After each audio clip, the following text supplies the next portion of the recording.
Je continue. Il était aussi le plus indulgent des hommes et le plus pudique. On peut même affirmer qu'il avait plus de pudeur qu'une jeune vierge dans son boudoir. Le prophète sallallahu alayhi wa sallam baissait le regard.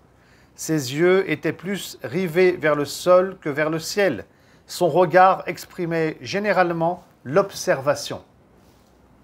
Donc le prophète sallallahu alayhi wa sallam, alors ça aussi c'est de la modestie, c'est pour pas être dans l'orgueil. Donc il marchait humblement, il ne regardait pas vers le ciel et il regardait plus vers le sol. Il regardait devant lui, bien entendu, mais il regardait aussi vers le sol. Et son regard exprimait généralement quoi? L'observation. C'est-à-dire que le prophète sallallahu alayhi wa sallam, il regarde attentivement tout ce qu'il y a autour de lui, tout ce qui se passe autour de lui. Parce qu'il sait qu'il n'y a rien qui est laissé au hasard par Allah subhanahu wa ta'ala. Tout ce qu'il voit, tout ce qu'il entend, tout ce qu'il vit, il y a des signes dedans. Et le prophète sallallahu alayhi wa sallam, il essaie de comprendre ces signes. Il essaie de capter ces signes.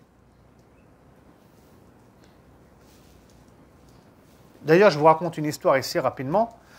À un moment donné, dans la période mécoise, le prophète sallallahu alayhi wa sallam, il est obligé de quitter la Mecque. Et il va aller à Taïf, à peu près à 90 km en gros de la Mecque. Et arrivé à Taïf, il essaie d'avoir la protection des notables de la ville. Et ils vont refuser. Il va transmettre le message aussi d'Allah subhanahu wa ta'ala aux habitants, mais ça se passe mal pour lui. À un point où des esclaves et des enfants vont jeter des pierres au prophète sallallahu alayhi wa sallam et l'expulser de la ville. Le prophète sallallahu alayhi wa sallam, il part en courant, il rentre dans un verger quelques kilomètres plus loin qui appartient à deux Mécois, qui sont Utba et Shayba, qui étaient en même temps des ennemis du prophète sallallahu alayhi wa sallam. Là, le prophète sallallahu alayhi wa sallam, il rentre dans ce verger et il invoque Allah. Alors, on ne va pas s'arrêter sur cette invocation, elle est longue et belle, mais dans cette invocation, on comprend clairement que le prophète sallallahu alayhi wa sallam, il est inquiet. Parce que tout ce qu'il se passe autour de lui, là, c'est négatif pour lui. On lui jette des pierres, ça se passe mal à Taïf. S'il est parti de Taïf, c'est parce que son oncle est protecteur. Abu Talib était mort. Et puis, juste avant lui, quelques mois avant, on a Khadija, son épouse, qui est morte. Donc, il n'y avait eu que des problèmes. Là, tout est noir, en fait. Tout est négatif. Bon. Et bien là, le prophète sallam, il fait des invocations en pensant que Allah, il est en colère contre lui. Et il lui dira, si tu n'es pas en colère contre moi, je ne me fais pas aucun souci. Mais la miséricorde venant de ta part, elle m'est plus agréable. Donc, il s'entretient avec Allah. Et là, qu'est-ce qui se passe? Quand il finit cette dua, il y avait Utba et Shayba qui étaient présents dans le verger avec un esclave chrétien qui s'appelle Addas, qui va apporter du raisin au prophète sallallahu alayhi wa sallam. Parce que Utba et Shayba, ils vont avoir pitié de lui, ils vont envoyer Addas avec du raisin. Et là, le prophète sallallahu alayhi wa sallam, il va dire Bismillah, ils vont en manger, et le chrétien il va lui dire, mais les gens de cette région-là, la péninsule arabique, ils disent pas Bismillah.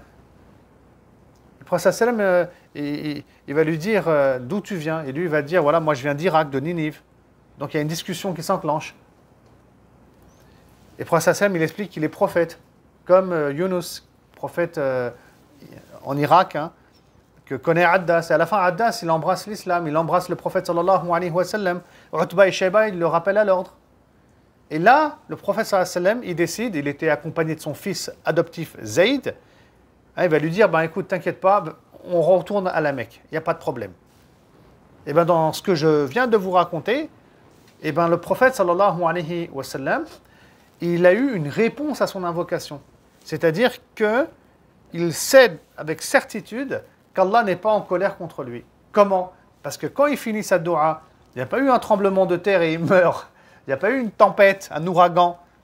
Et tout ça, c'est des signes, vous savez, de châtiment qu'on retrouve dans le Coran. Mais un chrétien qui vient, qui l'embrasse, qui a foi en lui, qui lui donne du raisin, du raisin, c'est sucré, c'est ce qu'on trouve au paradis. Et tout ça, c'est des signes d'Allah. Et lui, le prophète sallam, il les observe, ces signes-là. Ce n'est pas une révélation du Coran. Ce n'est pas Djibril qui lui dit, c'est bon, t'inquiète, fonce. Non. Donc, en observant ces signes-là, le prophète sallallahu alayhi wa sallam, il a compris qu'il doit aller de l'avant et il doit maintenant se diriger à la Mecque, il ne va rien lui arriver. Et il ne lui arrivera rien, effectivement, puisqu'il sera protégé par Al-Mut'im ibn Adi pour entrer à la Mecque. Alors, si je vous raconte cette histoire, bien entendu, c'est par rapport au paragraphe qu'on vient de lire. Son regard exprimait généralement l'observation. Donc, le prophète sallam, il observait ce qu'il y avait autour de lui, je répète, il voyait s'il n'y avait pas des signes d'Allah subhanahu wa ta'ala. Parce que nous, on fait ça. Je crois qu'on n'en a rien à faire. Nous, on avance, on marche, et point final, on rigole, vous voyez, on est au téléphone, on ne regarde plus ces signes d'Allah subhanahu wa ta'ala. On n'est pas attentif. Telle personne, elle a dit telle chose, telle personne, elle a pris telle décision, ça a eu un impact dans ta vie.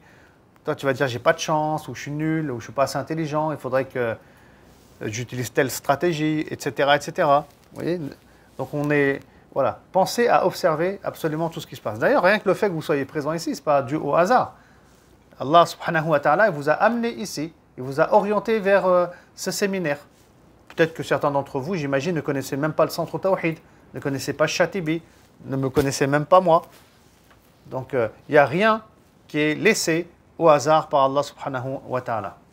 En tout cas, si vous êtes ici, Inch'Allah, Allah il veut du bien pour vous. Et puis moi, si je suis là ici aussi, Allah il veut du bien pour moi. Naam.